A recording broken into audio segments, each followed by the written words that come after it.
Bonjour à toutes et à tous. Merci beaucoup de nous retrouver sur la page Facebook de Bibliothèques sans frontières.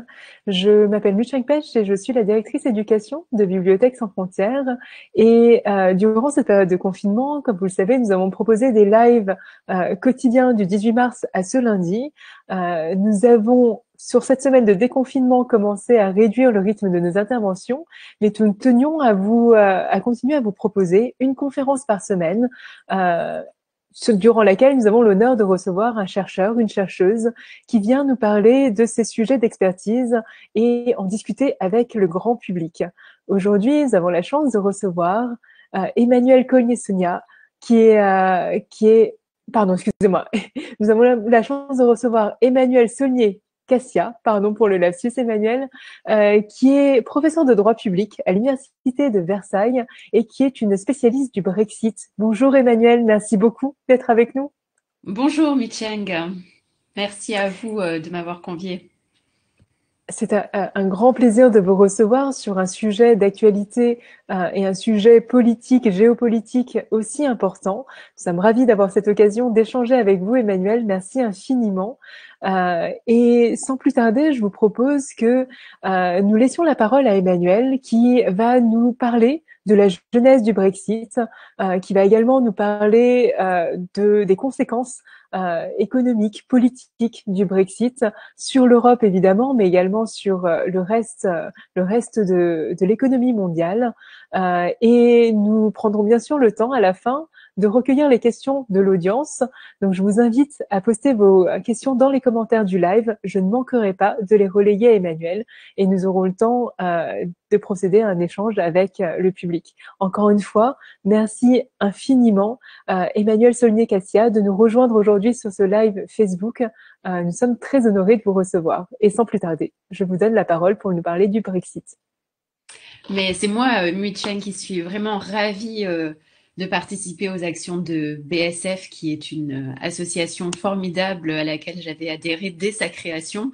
Donc c'est vraiment pour moi un très très grand plaisir d'être ici avec vous et avec vous tous les auditeurs pour parler pourtant d'une question qui n'est pas facile, qui est un vrai même casse-tête juridique et politique. Alors je vais surtout en fait vous parler des aspects politiques et juridiques plus qu'économiques parce que c'est plus ma spécialité.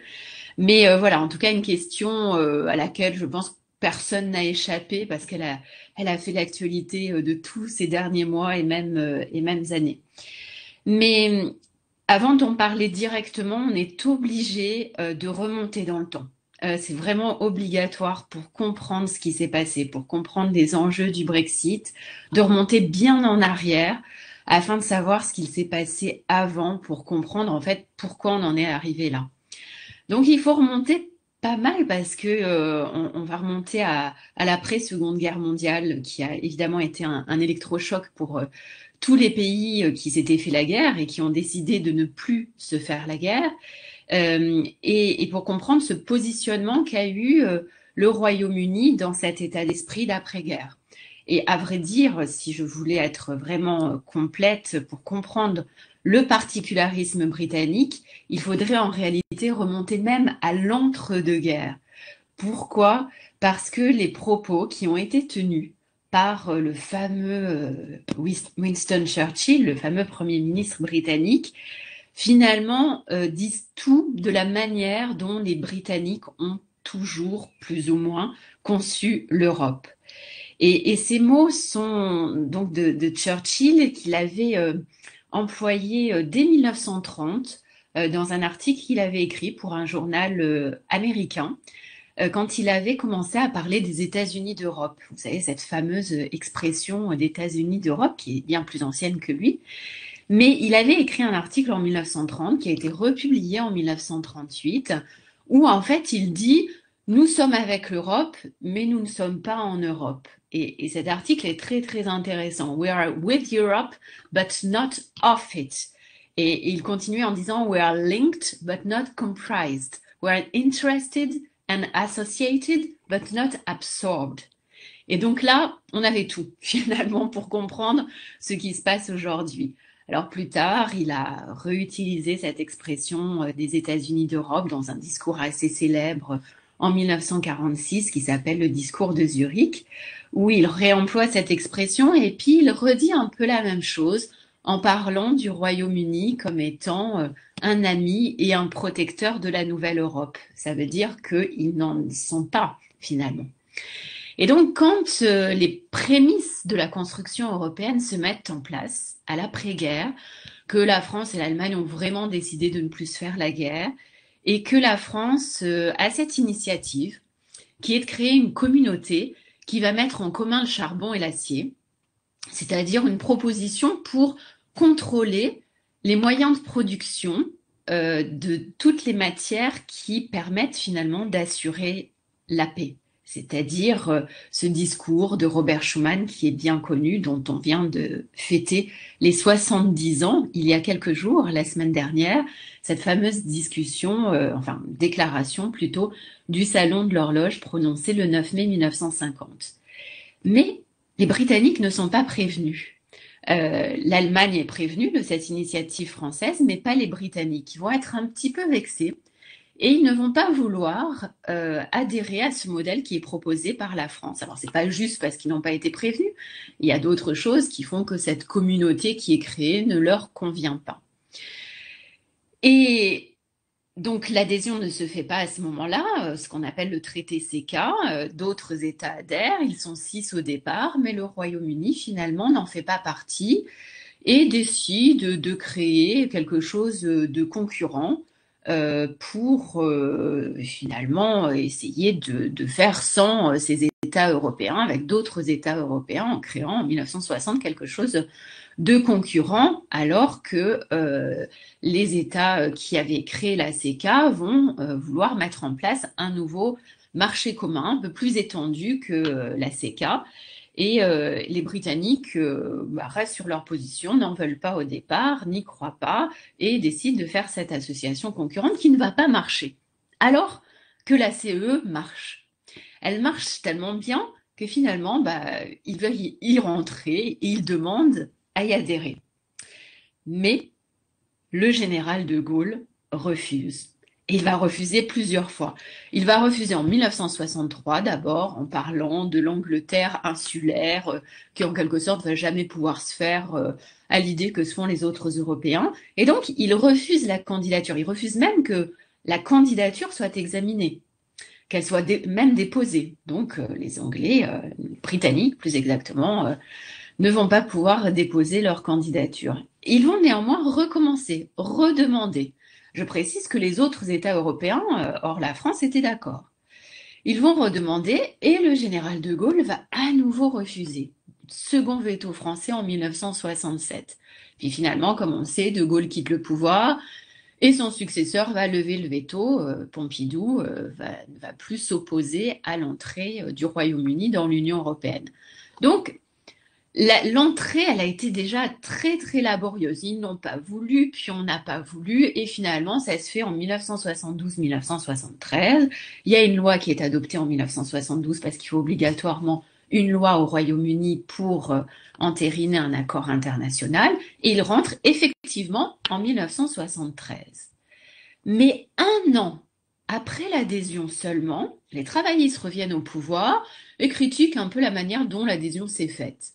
Et il demande une renégociation aux Européens. C'est Wilson qui est là à ce moment-là et qui dit que finalement la façon dont ça s'est fait ne convient pas tellement et qu'on va demander tout court aux Britanniques s'ils sont bien d'accord pour rester dans cette communauté européenne, dans ces communautés européennes, puisqu'il en existe plusieurs à ce moment-là. Et donc un référendum, le premier référendum organisé au Royaume-Uni, est organisé sur la question de l'appartenance du Royaume-Uni aux communautés européennes. Ça ne fait que 2 ans qu'ils sont là. Et donc le référendum se tient en 1975 et les Britanniques disent que oui, ils veulent rester. Un suffrage vraiment important, un pourcentage non contestable à 64,5%, les Britanniques décident de rester dans les communautés européennes. Mais par la suite, les gouvernements successifs vont jouer toujours un jeu assez étrange pour les autres Européens, qui est d'annoncer de manière très transparente leurs besoins, leurs demandes de particularisme, de dérogation. Effectivement, beaucoup de dérogations vont être accordées au Royaume-Uni tout au long de la construction européenne. Alors celle qu'on connaît le plus, mais qu'il faut rappeler parce qu'elle a encore des retentissements aujourd'hui, c'est leur participation au budget. Quand Margaret Thatcher, la fameuse dame de fer, arrive comme Premier ministre au Royaume-Uni, elle prononce une phrase qui est devenue extrêmement célèbre en disant I want my money back. C'est en 1979. C'est-à-dire, elle veut retrouver son argent. Ça veut dire qu'elle ne veut plus payer autant au budget européen, la participation du Royaume-Uni au budget européen. Des années se passent quand même avant que ça ne soit accordé, mais les Européens finissent par céder en 1984 et il y a ce que l'on appelle une correction sur la participation financière du Royaume-Uni qui est donc finalement accordée, c'est-à-dire une réduction de leur contribution au budget européen qui va être prise en charge par les autres États européens. Et c'est quand même plusieurs milliards d'euros par an.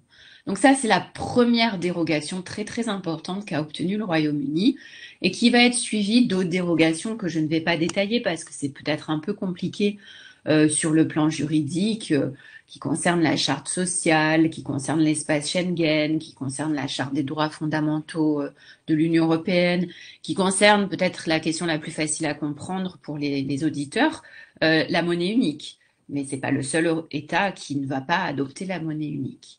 Et puis, on avance comme ça dans le temps et David Cameron arrive au pouvoir comme Premier ministre et il sent qu'il est très concurrencé au Royaume-Uni par un parti politique qui est en pleine expansion, en pleine puissance, qui est un parti qui a qu'un seul but, qui est la sortie du Royaume-Uni de l'Union européenne. Ça s'appelle le UKIP, qui est fondé par Nigel Farage et qui va avoir une audience de plus en plus importante au Royaume-Uni.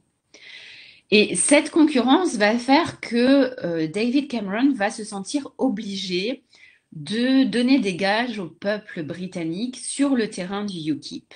Et pour cela, il va dire qu'il va renégocier un nouveau positionnement du Royaume-Uni dans l'Union européenne et qu'il va proposer cette renégociation et ce nouvel arrangement qu'il espère obtenir au peuple britannique en promettant, s'il est réélu, donc c'est une espèce de chantage avec le peuple, un référendum sur la continuité de l'appartenance du Royaume-Uni à l'Union européenne. Donc le même coup qu'en 1975, on va vous redemander, peuple britannique, si vous souhaitez rester dans l'Union européenne.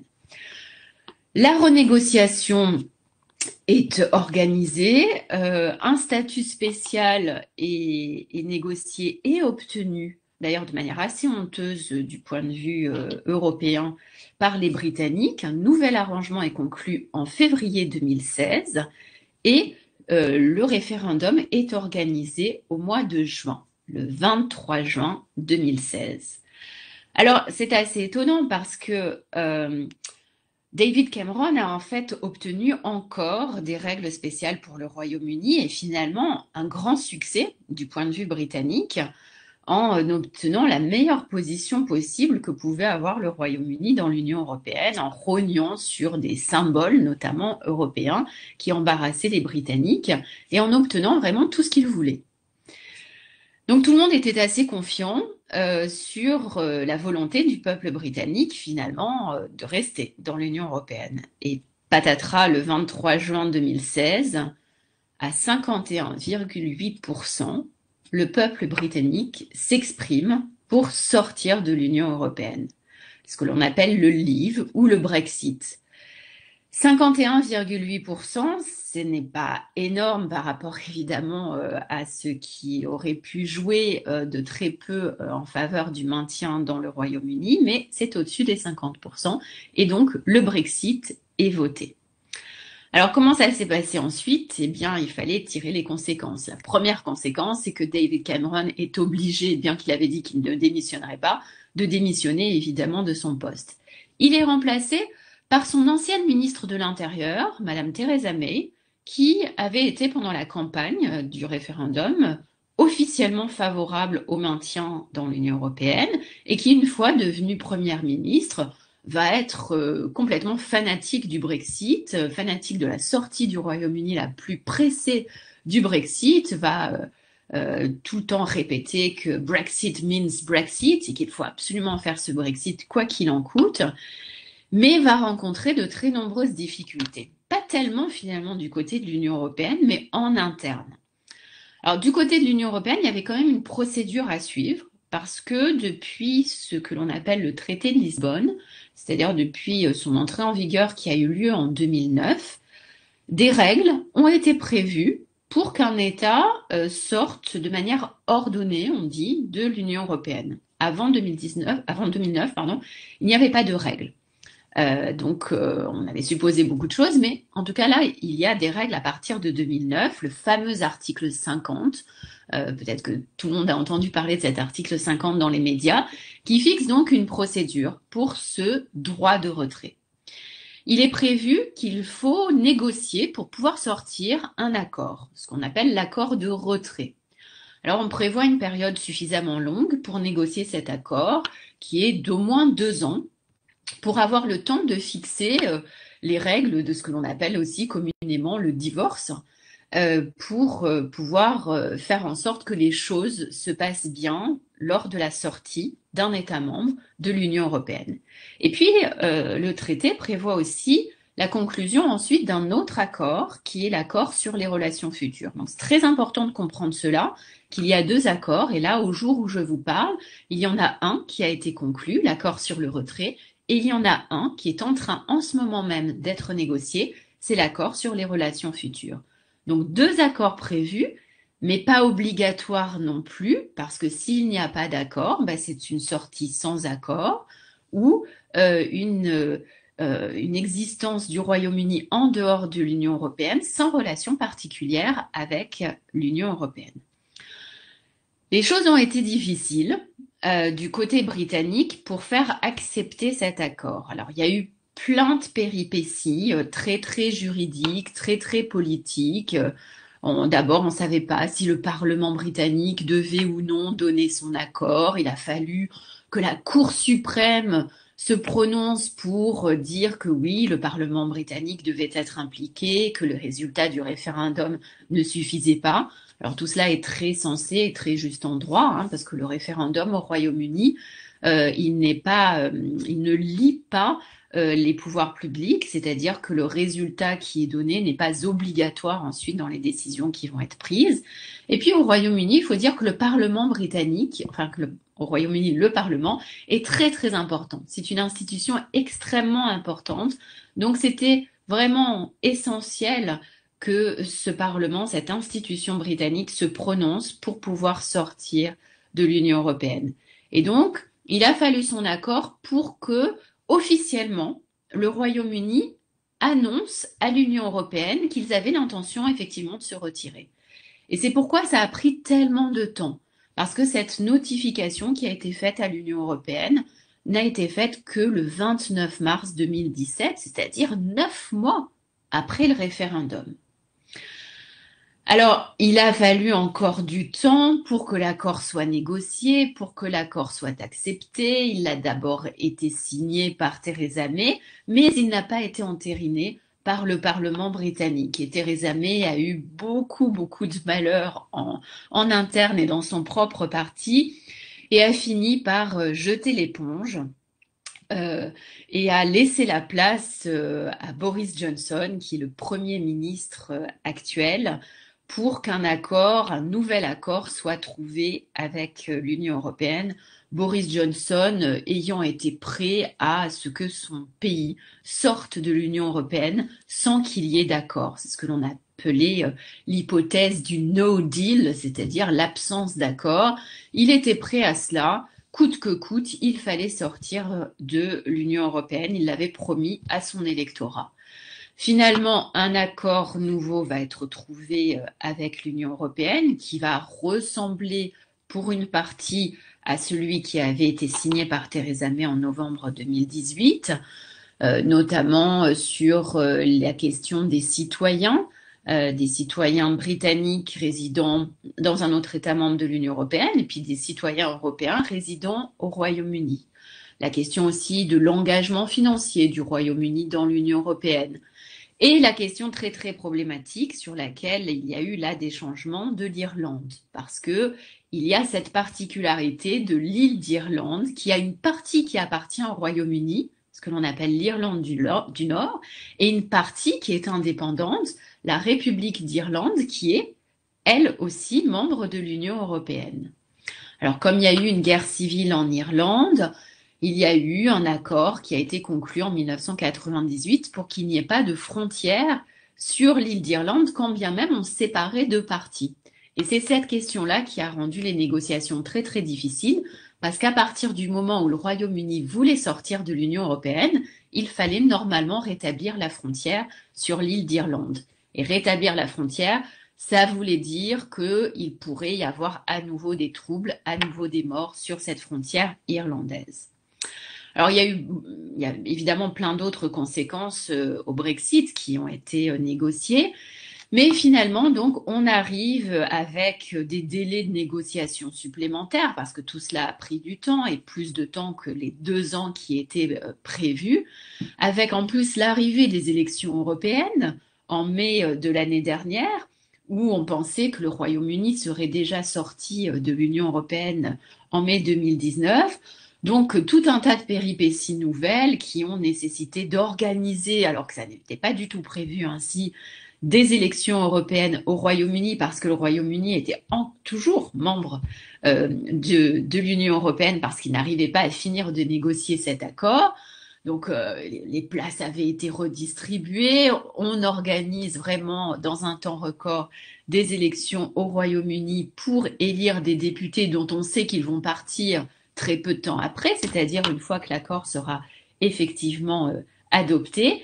Et donc les élections européennes se tiennent, Boris Johnson arrive au pouvoir et le nouvel accord est finalement conclu 3 ans et demi à peu près après le référendum, c'est-à-dire en octobre 2019, avec une nouvelle solution qui est prévue pour l'Irlande du Nord, un peu bancale parce que on admet qu'il ne faut pas rétablir de frontières physiques sur le territoire de l'Irlande, mais il va bien falloir établir des contrôles.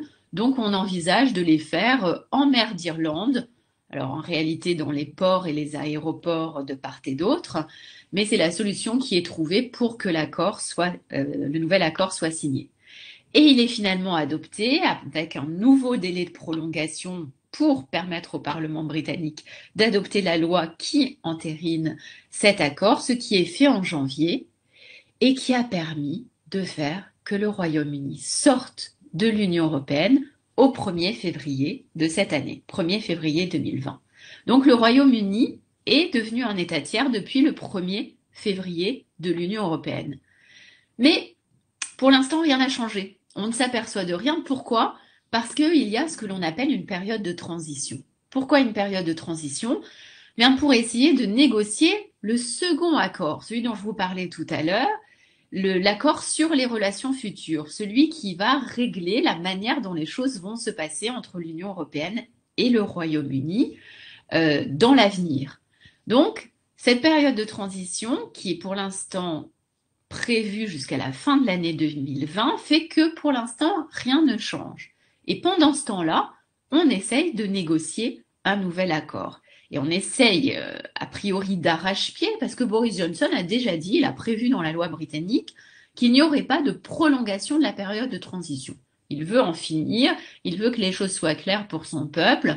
Le Royaume-Uni est devenu un État tiers, on est en période de transition jusqu'à la fin de l'année, mais après c'est fini.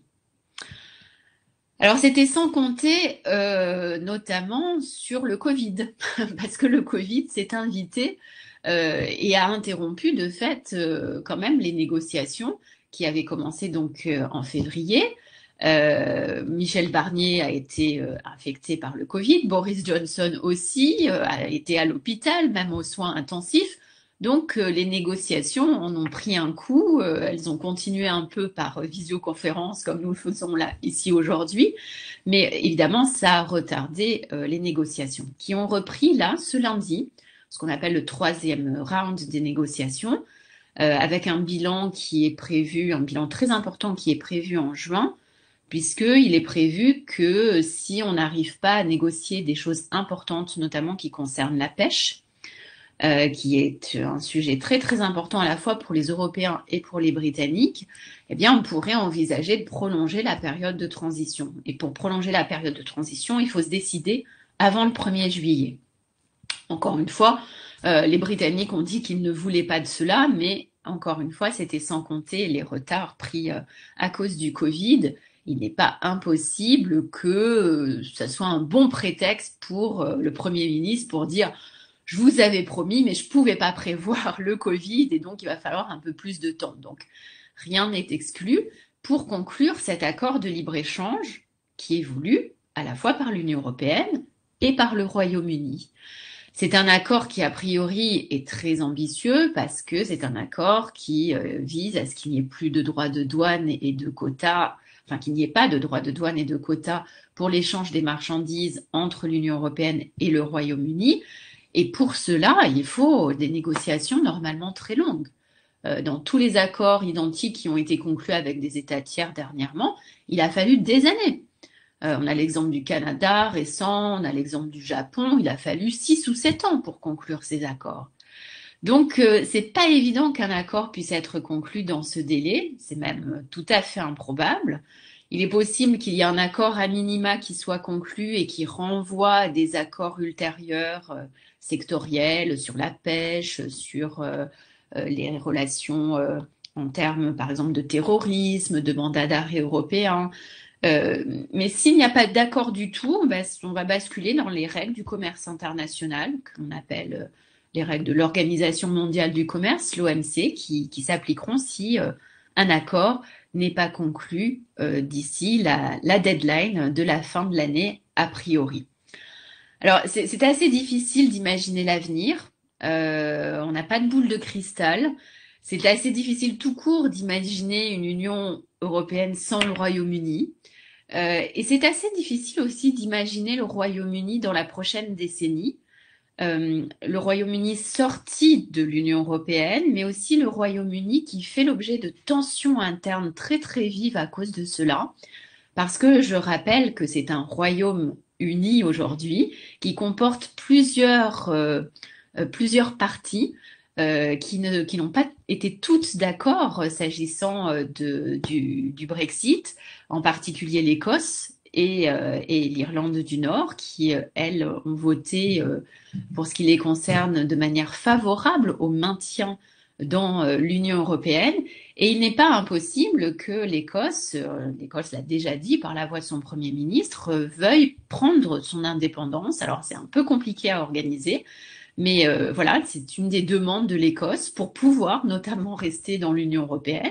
Et puis du côté de l'Irlande, on a aussi quelque chose qui se profile, qui est la réunification de l'île de l'Irlande, qui permettrait d'absorber l'Irlande du Nord dans la République d'Irlande et qui permettrait, dans ce cas-là, à l'ensemble de l'Irlande d'être à part du Royaume-Uni et d'être elle aussi indépendante. Il y a plein d'autres questions qui se posent, la question de Gibraltar aussi. Donc, c'est assez difficile de donner une vision de ce à quoi va ressembler l'Union européenne et le Royaume-Uni dans la décennie à venir, au regard de toutes les incertitudes dans lesquelles nous sommes aujourd'hui dans le cadre de ces nouvelles négociations. Voilà ce que je peux vous dire aujourd'hui, mais j'imagine que vous avez beaucoup de questions. Merci beaucoup Emmanuel pour ces explications extrêmement claires et cet exposé qui nous permet de mesurer les enjeux la façon dont les enjeux du Brexit et la façon dont on y est arrivé. Pour celles et ceux qui nous rejoignent, nous avons l'honneur de recevoir aujourd'hui Emmanuel Saulnier-Cassia, qui est professeur de droit public à l'Université de Versailles, qui est aussi une spécialiste du Brexit et qui, donc pour cette conférence pour Bibliothèques sans frontières, est revenu sur la genèse du Brexit ainsi que ses implications politiques, juridiques, les négociations tendues qu'il y a eu lieu. N'hésitez surtout pas à poser vos questions dans les commentaires du live. Nous avons eu le temps d'échanger avec Emmanuel qui a généreusement accepté de nous partager son expertise aujourd'hui. Donc, n'hésitez surtout pas à poser vos questions. Je les relayerai à Emmanuel. Emmanuel, d'ailleurs, une première question qui a été posée dans les commentaires du live par Patrick Veil, qui vous demande si la récente décision de la Cour suprême allemande peut être le début d'un Grexit. Alors, c'est une question difficile dont nous allons reparler bientôt avec Patrick d'ailleurs. C'est une décision difficile à expliquer comme cela en liaison avec le Brexit tout de même, mais qui effectivement pose des questions communes qui sont celles de la défiance vis-à-vis de l'Union européenne. Et chacun finalement, chaque État membre de l'Union européenne a des stratégies un petit peu différentes dans sa manière de s'opposer à certaines conséquences ou obligations qui résultent de l'appartenance à l'Union européenne. Alors, on a les Britanniques, comme on l'a dit depuis le début de ce Facebook Live, qui, depuis le début, ont été très transparents dans les négociations en revendiquant d'arrache-pied des dérogations et en étant finalement très francs, très transparents.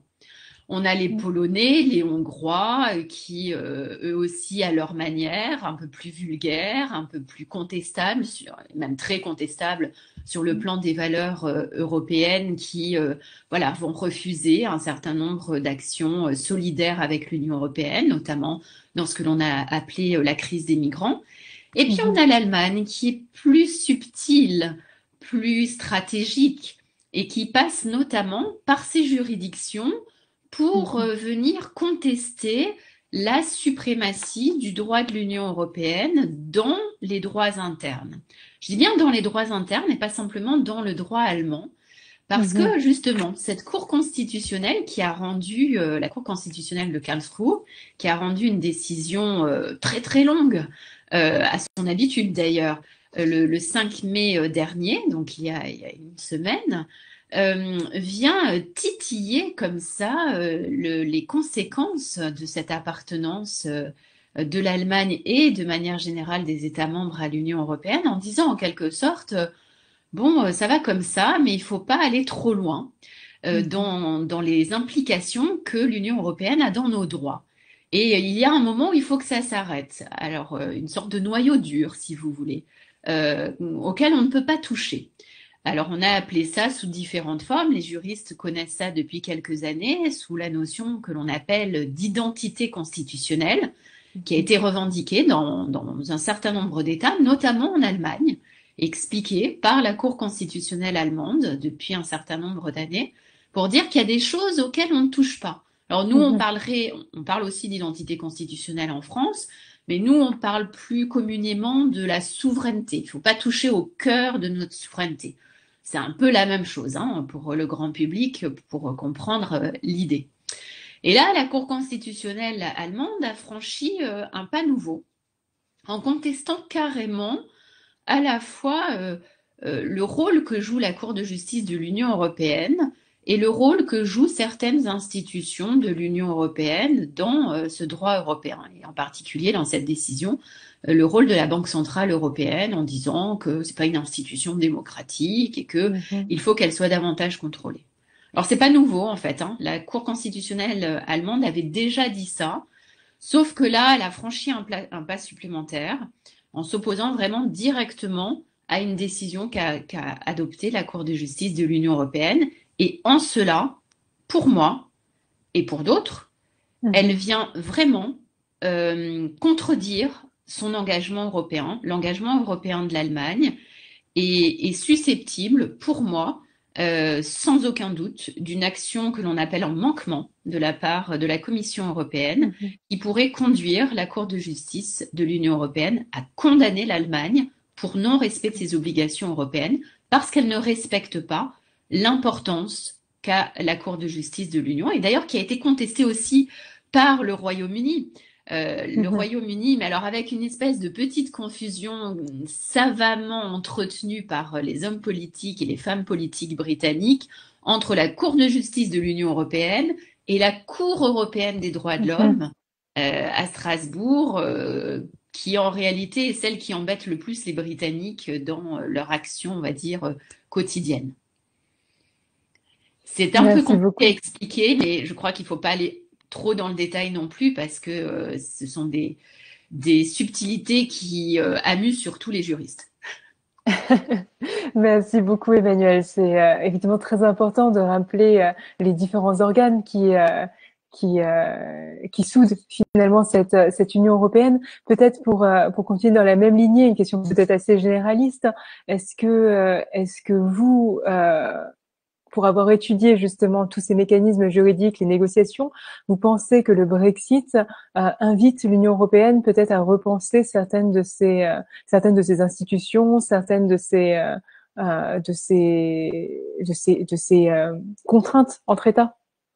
Alors c'est une très très bonne question que vous posez parce que il y a des paris qui avaient été un peu faits, notamment par les Britanniques, de dire avec Mhm. ce qu'on leur fait là, l'Union européenne va exploser.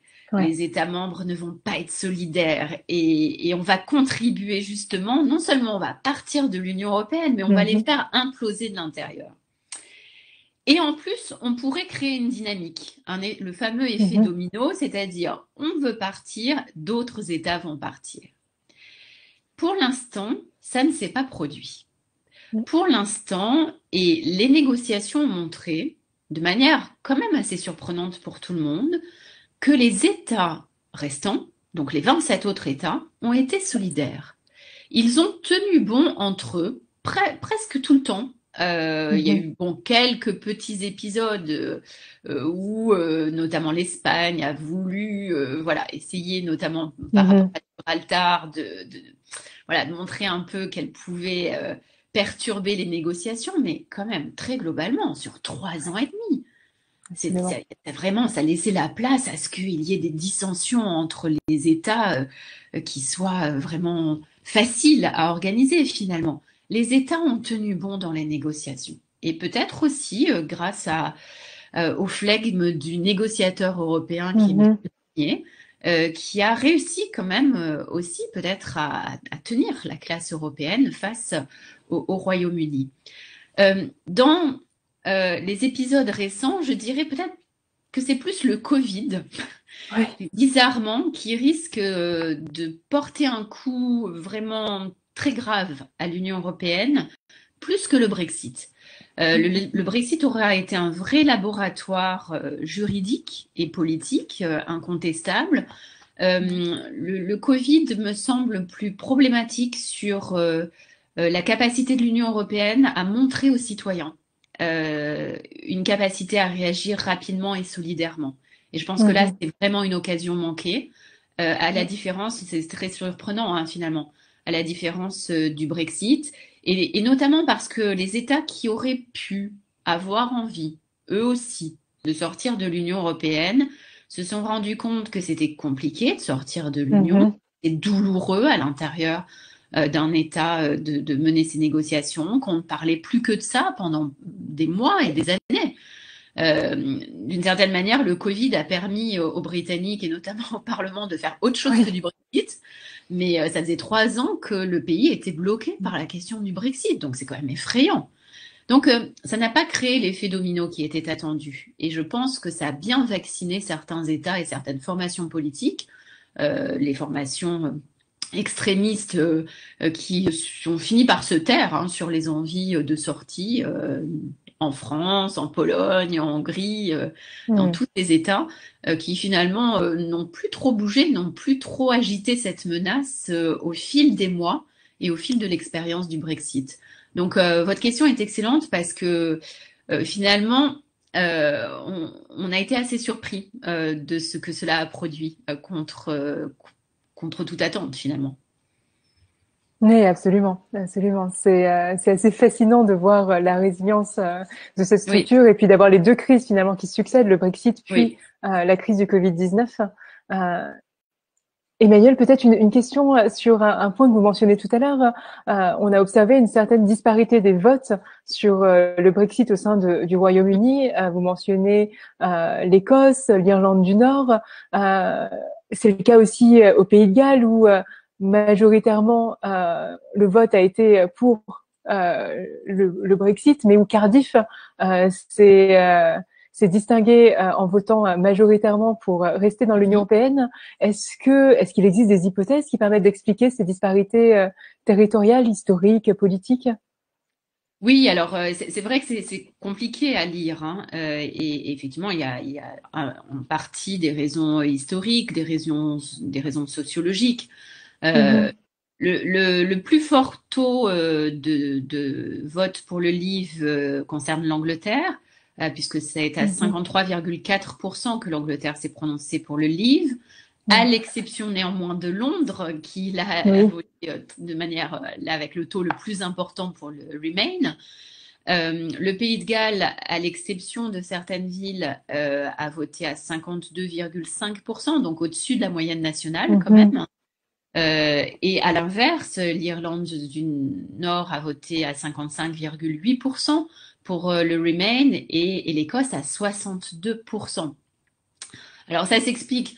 Pour l'Irlande et l'Écosse, c'est assez facile à comprendre. L'Irlande craint évidemment et de manière peut-être très anticipée par rapport à ce que les autorités britanniques n'avaient pas prévu finalement, c'est-à-dire Mhm. cette question indépassable et vraiment pour laquelle il était impossible de trouver une solution. Et en fait, c'est une no-solution qui a été trouvée, hein, parce que c'est tout à fait improbable le schéma qui a été envisagé. Voilà, les difficultés étaient anticipées et forcément l'Irlande ne pouvait que vouloir rester dans l'Union européenne. Pour l'Écosse, c'est un peu plus complexe. C'est un mélange à la fois d'europhilie sincère, Mhm. mais aussi de volonté indépendantiste marquée qui produisent un certain paradoxe parce que lorsque l'Écosse a souhaité sortir du Royaume, dans un référendum qu'elle a organisé en 2014 pour une indépendance de l'Écosse, ce qui avait été avancé par les autorités de l'époque, c'était de dire, ah oui, mais si vous sortez, vous ne serez plus dans l'Union européenne. Ouais. Et donc, effectivement, c'était quand même un crève-cœur pour l'Écosse de sortir de l'Union européenne. Et il pouvait d'ailleurs déjà envisager de demander une adhésion à l'Union européenne en tant qu'État Mhm. indépendant. Et puis là, le discours s'inverse. Oui, on veut aussi sortir justement pour rester dans l'Union européenne. Et là aussi, il y a un autre casse-tête juridique qui s'ajoute, qui est de comment l'Écosse pourrait rester dans l'Union européenne si elle était indépendante, dans la mesure où elle a voté de manière très majoritaire pour rester. Ouais. Et ça, la question, elle n'est pas totalement résolue sur le plan juridique. On a des premières pistes dans l'article 50 qui sont assez problématiques, c'est-à-dire qui sont de dire que bah, si un État est sorti et souhaite re-rentrer dans Mhm. l'Union européenne, il faut qu'il refasse tout depuis le début, hein. C'est comme le jeu de loi, D'accord. retour à la case départ. Et on va refaire tout le circuit jusqu'à la ligne d'arrivée, c'est-à-dire il faut redemander à adhérer et suivre tout le processus. Bon, moi, je serais favorable à ce qu'il y ait une procédure dérogatoire, notamment pour une partie d'un État qui deviendrait indépendante, parce qu'on ne peut pas faire semblant qu'il s'agisse d'un État comme un autre. Mhm. Mais pour l'instant, les règles européennes ne le prévoient pas. Merci beaucoup, Emmanuel. Et dites-moi, vous, peut-être un point de détail, vous mentionnez Gibraltar. Est-ce que vous Oui. pourriez nous en dire un petit peu plus sur les conséquences et les réflexions en cours? Ah, là aussi, c'est un vrai casse-tête aussi, Oui, et qui n'amuse là aussi que les juristes et ceux qui habitent Gibraltar, parce que bien sûr. Gibraltar, c'est une petite enclave britannique en territoire espagnol, qui a fait l'objet de négociations compliquées entre le Royaume d'Espagne et le Royaume britannique, et qui est peuplée de personnes qui travaillent et qui Mhm. franchissent la frontière tous les jours qui sont des Espagnols et pour lesquels il y a des règles déjà particulières, notamment en matière de TVA. Il y a beaucoup d'entreprises qui sont installées à Mhm. Gibraltar parce qu'il y a des règles spécifiques en matière de TVA, notamment toutes les sociétés de paris en ligne, par exemple, sont établies à Gibraltar.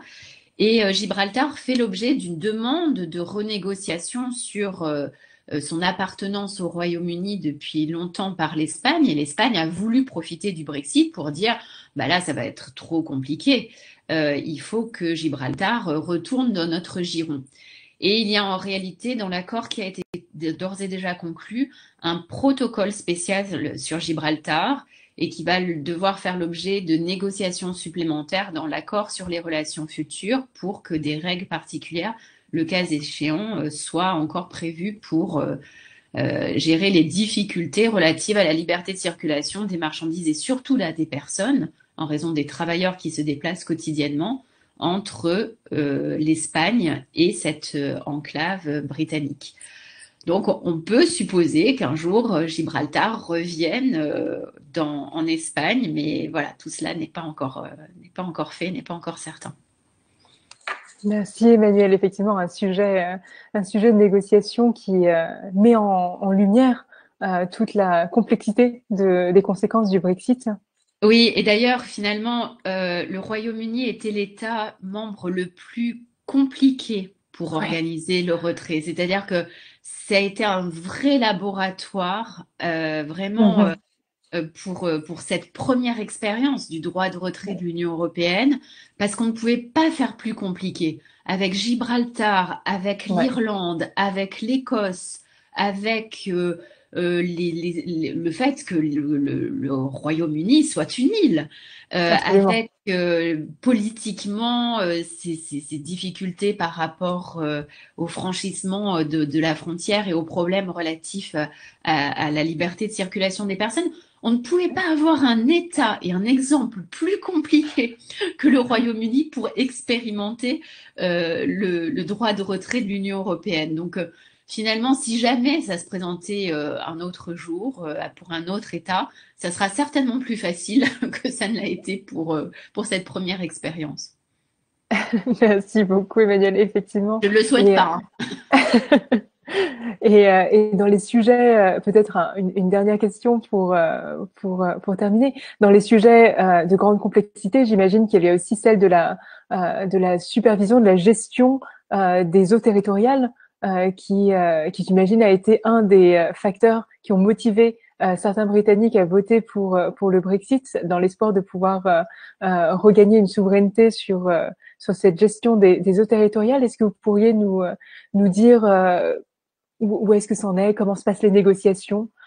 Alors en fait, les négociations, elles sont assez tendues sur cette question-là, parce que la question de la politique de la pêche est une question qui a longtemps été problématique en fait, et surtout qui concerne particulièrement la France et le Royaume-Uni, parce que d'abord la politique de la pêche, du point de vue du droit de l'Union européenne, c'est une politique qui est non pas identique, mais qui est liée à la politique agricole commune.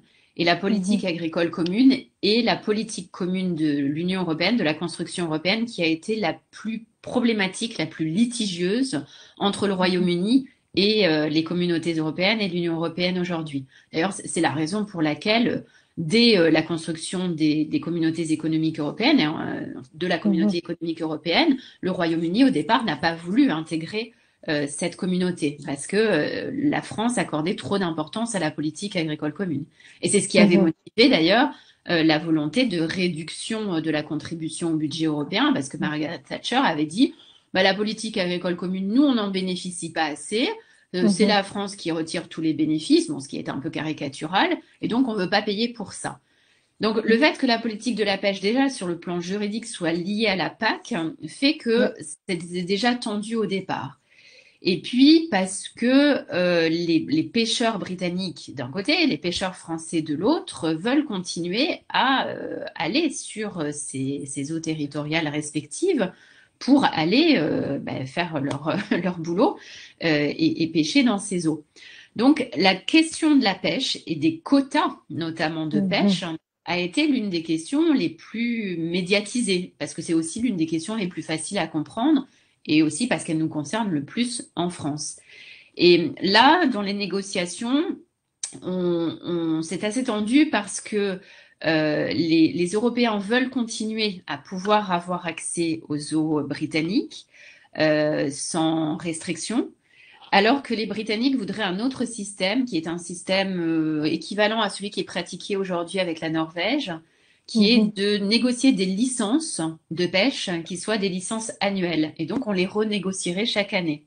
Et là, pour l'instant, l'Union européenne et le Royaume-Uni n'arrivent pas à se mettre d'accord là-dessus. Et ils ont pourtant dit qu'il faudrait qu'il y ait un accord d'ici le mois de juin, pour montrer que D'accord. c'est le dossier le plus chaud et le plus important sur lequel il faut arriver en premier. Ouais. Donc ça, on fera le bilan au mois de juin. Merci Emmanuel. Nous ne manquerons pas de suivre cette actualité. Peut-être pour celles et ceux qui comme moi, ont été fascinés par votre intervention et qui aimeraient en savoir plus sur continuer à creuser le sujet. C'est un sujet qui semble passionnant non seulement politiquement, mais aussi sur le plan juridique. Est-ce que vous auriez des conseils de lecture, peut-être d'articles, notamment ceux que vous avez publiés, qu'on pourrait relire en tant que grand public Alors, pour mieux comprendre ces enjeux? tout simplement, le journal Le Monde traite assez bien de la question depuis le début Mhm. des négociations. Il y a des très bons articles. D'accord. Pour ceux qui parlent anglais, le Guardian est le journal, Mhm. le quotidien britannique le plus en pointe sur le sujet, le plus neutre, j'allais dire, par rapport à Ouais. certains tabloïds qui sont terribles. J'ai aussi Mm. un collègue britannique, un collègue français, pardon, qui a lancé ce qu'il a appelé un observatoire du Brexit, qui est une excellente D'accord. source d'information, en tout cas pour les juristes. Ce sont des questions très techniques qui y sont discutées et qui est accessible en ligne sur Internet. Sur le site des surligneurs, nous pouvons trouver aussi régulièrement des articles sur le Brexit. J'en ai publié un, notamment au moment où la Cour de justice de l'Union européenne a rendu un arrêt très très Mhm. important disant que jusqu'au bout, enfin, le Royaume-Uni pouvait renoncer à sortir de l'Union européenne. Voilà, dans toutes ces sources, vous pouvez trouver, mais ce sont souvent des aspects, encore une fois, assez techniques et juridiques qui y sont traités. Mais voilà, pour les plus Brexit addicts, comme je me définis parfois, vous pouvez trouver des informations pertinentes et régulières sur l'ensemble de ces supports. Merci beaucoup Emmanuel pour ces références. Pour celles et ceux qui ont envie de s'y plonger, nous vous postons les liens dans les commentaires de ce live afin que vous puissiez les retrouver facilement. Merci infiniment Emmanuel Sonier-Cassia de nous avoir guidés dans ce sujet effectivement d'une grande complexité, mais où grâce à vous, on y voit un petit peu plus clair. Merci beaucoup d'avoir partagé votre expertise avec notre audience. Merci à vous, Micheng, et vive BSF. Merci beaucoup pour votre soutien à l'organisation également.